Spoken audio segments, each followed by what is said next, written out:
কাজ করতে করতে ঘাটটা ধরে গেছে, হ্যাঁ, অথবা হঠাৎ করে পালপিটেশন হচ্ছে, হ্যাঁ, মানে পালপিটেশন দ্যাট মিনস হচ্ছে স্ট্রেস বেড়ে গেছে, মানে এংজাইটি বেড়ে গেছে, অস্থিরতা তৈরি হচ্ছে, হ্যাঁ। আর তারপরে হচ্ছে অনেক সময় এই মানে ঘাড় দিয়ে চোখ দিয়ে এই সাইড দিয়ে অনেক বেশি পেইন হয়, হ্যাঁ, যেটাকে স্ট্রেস পেইন বলে।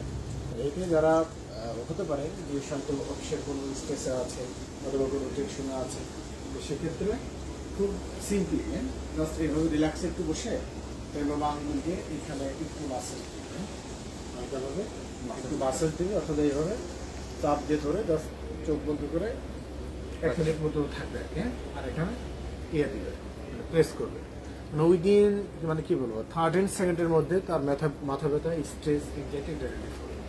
এত র্যাপিডলি এটা কাজ করবে, হ্যাঁ। তাহলে আমাদের সকল ধরনের ব্যথা, হতে পারে মাইগ্রেন, হতে পারে টেনশন, হেডেক বা এক্সওয়াইজেড, সেটাই হোক, এইটার জন্য খুব চমৎকার কাজ। যত ধরনের পেইন হলো মানে ইনস্ট্যান্ট কেউ যে একটা বেশি প্রেশার করে দিল অফিসে সে কাজগুলো হঠাৎ করে তার মাথা ব্যথা শুরু হয়ে গেল। এই মুহূর্তে আমাদের কর্নার এখানে আছে হেগু পয়েন্ট, হ্যাঁ, হেগু পয়েন্ট বরাবর 5 থেকে 10 সেকেন্ড রাব করবো। শুধু রাব দেয়, এটা যেহেতু পয়েন্ট ডেপথ একটু গভীরে, সেক্ষেত্রে আমি পরামর্শ দিই যে এইভাবে প্রেস করবো, যে এইভাবে দিয়ে জাস্ট একটু প্রেস করা হতো, শার্প প্রেস। অথবা যদি টেবিলের উপরে যদি কলম থাকে, অথবা যদি হচ্ছে যে এরকম পেন্সিল থাকে, তাহলে এই পেন্সিলে মাথা দিয়েও কিন্তু আমরা এইভাবে প্রেস করতে জাস্ট ওই হাগু পয়েন্টটাতে আমরা প্রেস করে ধরে রাখবো 5 থেকে 10 এইভাবে সেকেন্ড। এই যে যেভাবে দেখাচ্ছে, হ্যাঁ, এইভাবে আমরা কিছু সময় পর পর স্টিমুলেশন দিতে পারি।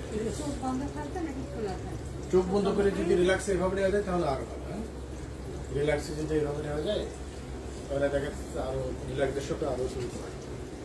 তাহলে এটা খুব কমন একটা পয়েন্ট, সকল ধরনের অ্যাভয়েড করবো প্রেগনেন্সি ক্ষেত্রে। প্রেগনেন্সি ফার্স্টের দিকে, মানে প্রথম 3 মাসের দিকে আমরা এই পয়েন্টটা অ্যাভয়েড করি।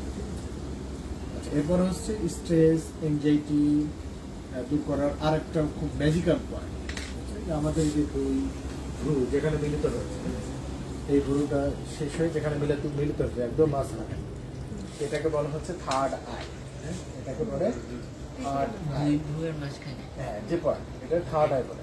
এই পয়েন্টটার নাম হচ্ছে ইনটাং, ইনটান